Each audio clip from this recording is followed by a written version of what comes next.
Jay Blue says they, when referring to the presidents, they all answer to a higher power. They are selected, not elected. I normally say that because I believe that Obama was a Manchurian candidate. This guy didn't even serve out his first term as a senator. I mean, he came out of nowhere, became a senator, did not even serve out a full term, not even half his term, and then he becomes the president twice. And then he implemented some of the most draconian laws ever instituted.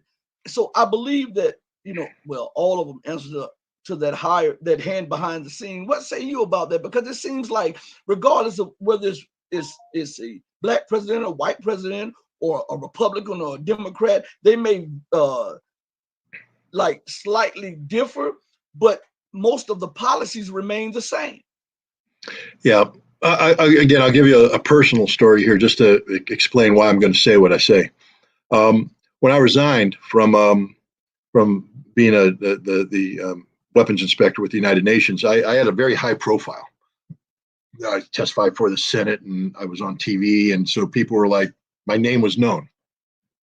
So I get a phone call from a guy named Jack Kemp, and you might recognize that name. Former quarterback for the Buffalo Bills, went on to be a senator, and then the Secretary for Housing and Urban Development under Ronald Reagan. So he was a conservative Republican who had some innovative ideas about how to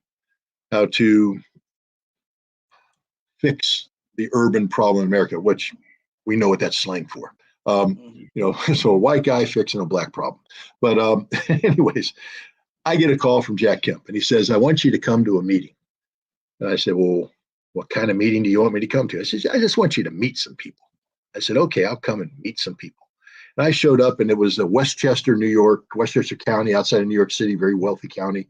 And I went to one of these mansions, and there was literally hundreds of white people there. And they were the money people. So you want to talk about who selects? I was amongst those who select, and I had been selected. They had selected me, and they were going to bring me in, and they were going to anoint me and make me a United States congressman. And I'm telling you right now, had I played their game, I'd probably be Senator Scott Ritter right now. Fortunately, I didn't want to play the game, but I mean, that was it. They had reached down and they had selected me. I didn't want to run for office. I didn't express. They had selected me, and then I was supposed to come in and play the game. And had I just kept my mouth shut and let them write the checks, it was a straight shot. They had picked the district that I was going to run into. They'd already coordinated with all the local Republican people. I was going to come in, uncontested primary, run again in a strong Republican stronghold against, there would be nobody the Democrats could put up to counter me, and I would become a Republican congressman. I'd be sent there, and then because of my name, I'd be put on all the right committees, and I would be the guy that would be on TV talking, explaining this stuff to America. But it's not me explaining anything. It's me reading the script of the powers that be who have selected me to come in and do their bidding. Now, fortunately, I made them ask me two questions because they kept saying, I said, you guys don't know who I am. Scott, we know who you are. You're a man of honor, a man of integrity. You're the right kind of guy. You're the kind of guy America needs. You're the kind of guy America wants. But you don't know me. And I said, so just ask me two questions. Ask me about gun control.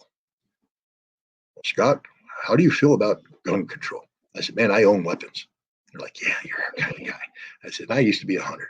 Yeah, you're a guy. But I said, you got to register these weapons. You can't just have weapons irresponsible. It's got to be responsible ownership. There needs to be registration. You can't just hand weapons out willy-nilly. And why in God's name do we need assault weapons?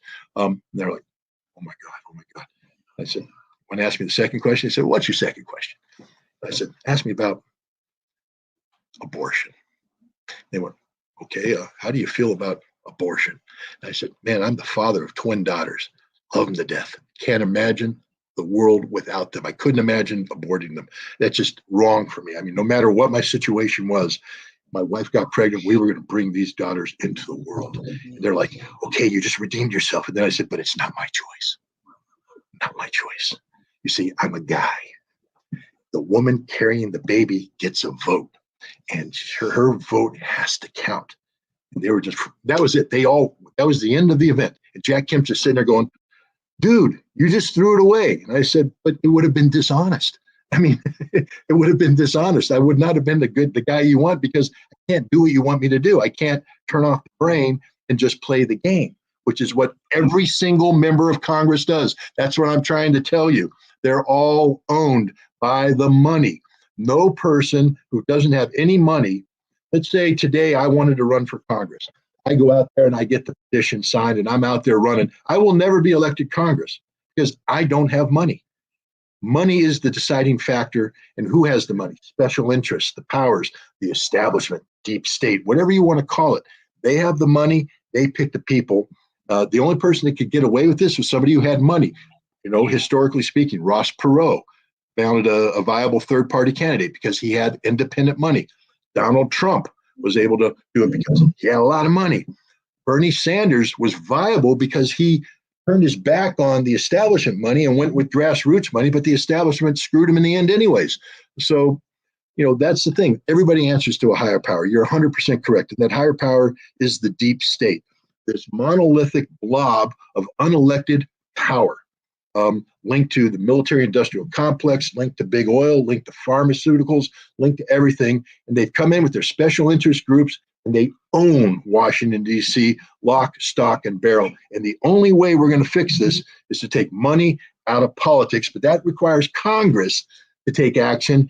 And if you're Congressman Scott Ritter, I can't do that because the people that put me here are the people you're now asking me to remove from politics, and that's not going to happen because the next election, they'll just deselect me. I tell you, ask any congressperson who has been deselected what happens. Because look at Liz Cheney. You know, she was a sure bet in Wyoming. Sure bet she could run forever. Could have retired in the grave. But then the Republican Party deselected her. The establishment deselected her. And Liz Cheney is no longer a congressperson. Same thing with Adam Kinzinger. Anybody who goes against the system gets deselected. And no matter how big they think they are, they ain't that big. They're going to lose every single time. If the establishment is behind you, tend to win. If they're against you, you never win. And that's the thing. You're right. They're selected. Now, people say, well, wait a minute. We go to the elections and we vote. But who got on the ballot? Who got on the ballot? What are you voting for? You didn't pick them. They were selected for you.